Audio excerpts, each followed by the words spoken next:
today we're going to learn how to do a little miniature fairy rug. This will utilize wet felting, so you can reference our wet felting technique to kind of get you started learning about the layering and about the process of wet felting. So one of the things that's really fun about this fairy rug project is that you can make them kind of as large as you like. This one has some yarn and some locks in it, or you can make them really tiny, like little fairy lily pad sized. You can also sew things on top of them after they're done. This one has some yarn added and some ribbon and some buttons. And you can also embed things into them, like the yarn here is actually embedded into the wool. And then it's got like a little fun kind of lock flower over there. So this will take a lot of different little scraps and pieces that you might have left over from other projects, and you can make a really cute little present for someone in your life.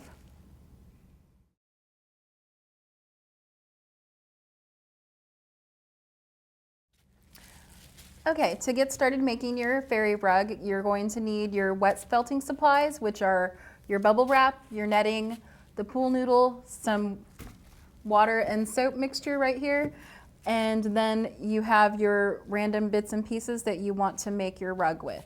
So we're going to kind of use a paper plate as like a good template to start with. Now, not to layer it on top of here, but we're going to use it to kind of keep us in mind. Actually, I'm going to stick one paper plate underneath here just so I can kind of see it, and I'll know if I'm going around over the edges.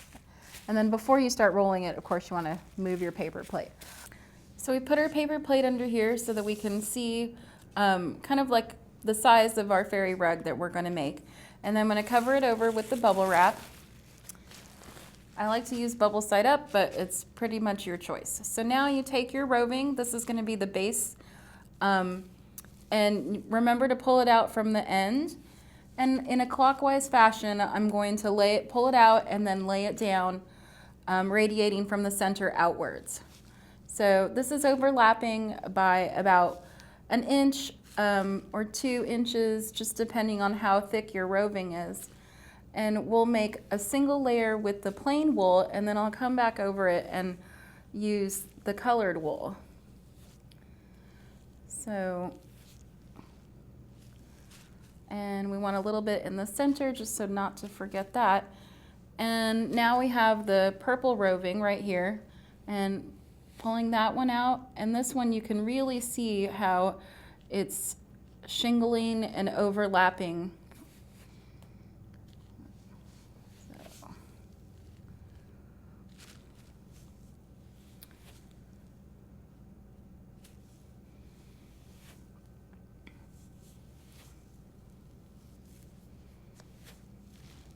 So here you can kind of look and see if you have any spots that need to be covered. I'm going to get that one right there. We're going to maybe get some in the center. You just want your wool to kind of go and to be kind of overlapped a lot so that, you know, when you're wet felting this, it makes kind of the fabric and they kind of mesh together. And this way we get this pattern kind of radiating out from the center instead of being like kind of a square. If you were laying it out square, you could do it in layers this way. So now I'm going to add maybe some different colors. How about this little bit of lavender, and just kind of spread it out just for some interest. And another kind of add-on that you could use is you could use some yarn or ribbon to kind of add something to your fairy rug. I have some commercial yarn right here. This is like an acrylic. And then I have some silk ribbon. So you could put this along the edge of your, like lay it out in a certain pattern or kind of a crisscross way, whatever you want to do. And I also have some sparkle, and this is a nylon kind of a filament that's often spun. It's called Firestar, and it's really pretty because fairies love to have some sparkle where you have to have just a little bit into our fairy rug to make the fairies happy. So just kind of spread that out really thin, and then I'm going to put my yarn on top. And the thing about this yarn, because it's just a commercial yarn and it's acrylic, it's not wool, so you have to remember that the nylon Firestar and the acrylic isn't really going to felt by itself, so it kind of needs a little bit of help. So to kind of help it, what we do is we take just a little bit of our previous color and we spread it out really thin in layers and just kind of layer it just so that it gets a little bit trapped in there as you're wet felting it. It doesn't look like a lot, but it really will help hold it down and keep it in place, and you'll still be able to see the design of your yarn, and the little bit of sparkle will completely show through from underneath. So, and we'll just do a little bit of the lavender in the center. So after you have it like this, you're ready to cover it with your mesh or shower curtain, and we'll go on to the next step.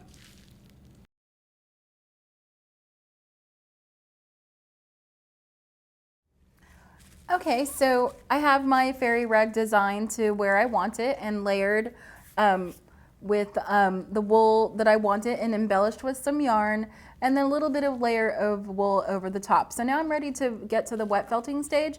And remember our paper plate that we have underneath here, I've actually used that to kind of feel the edges, and then I've just taken those little bits and kind of tucked them underneath so that I get a little bit more of a clean edge. If I was doing a flower, I wouldn't care if the edges were that clean. I would kind of want the little tattery edges if I was doing a flower. But since we're doing a rug, we want them to be really round and stuff. So now I'm going to pull out that paper plate and put it over there. And you can see it's just about that size. So after this furry pancake stage, I'm going to put my netting just a little bit over this. I'm doing this right now because I don't want that yarn to shift a little too much as I'm wetting it down. I want it to stay kind of in one place.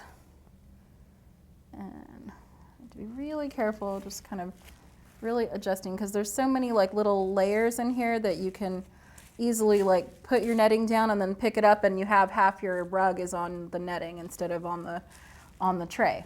So here, I'm just going to wet it down.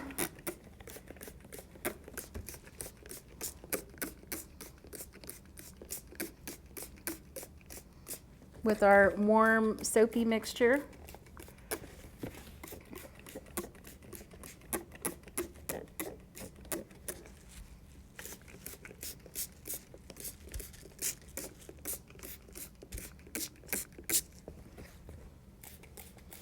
And you want to be sure that everything gets pretty wet. It's fine. I just had like a big squirt of water that went off that way, but that is fine. So if you're a little bit impatient like I am, I like to just sprinkle my water like this. I have no patience for just sitting there spraying. I could be here all day. Okay, so now that we have that, put that back in there like that. Put the top on. Okay. And now it's definitely ready to go.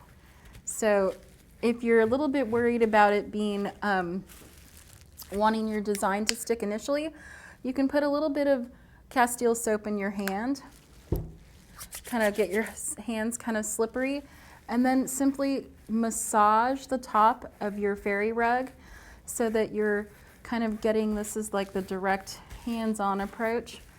And you're going to start that initial felting process and get your design good and smushed in there.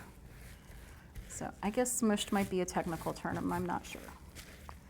So after you've done this part for a while where you're kind of massaging around the edges and stuff and you're confident that you've got everything kind of well wetted down and soaped up, we're going to take our pool noodle and wrap it up into a little roll right here. So tie it off with your nylon ties. And if you're doing like small fairy rugs and you have the big sheet of bubble wrap, you can definitely make like 2 or 3 on the same sheet and simply continue to agitate them all as long as you keep them kind of separate from each other and they don't get mixed up. I have done that before, definitely. So just kind of put gentle pressure on it and roll. And we'll see you in 10 minutes.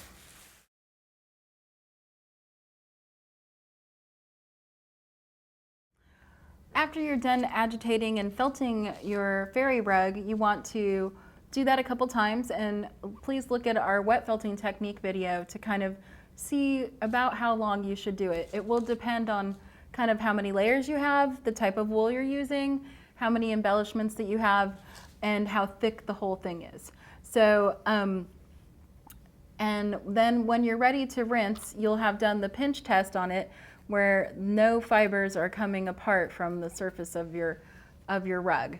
And this one's a finished rug. And when you go to rinse it off, you're going to take it and put it into hot and cold water, as it says on the other video, and then rinse it completely so there's no more soap in the rug. Now, one of the things to be aware of is, of course, wool shrinks. So you can start off with a project that our project is roughly the size of a paper plate, but it can shrink so that it is 50% that size again, or it might be 30% that size. So just be aware that there will be some shrinkage involved, but at the end you will have a really cute little embellished fairy rug.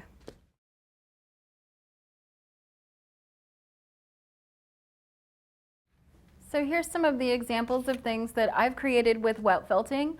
So this is a lovely bag that is seamless with locks and little dreads. There's also like this wrist cuff and this flower lariat that I've made. You can do things as small as like these little fairy coasters, or something a little bit more elaborate like this lock ringed table runner. So there's a lot of different things that you can explore with wet felting, so enjoy. For more adventures in needle felting, please like and subscribe to our channel. And for kits and supplies, check out the link to my Etsy store below. Thanks for watching.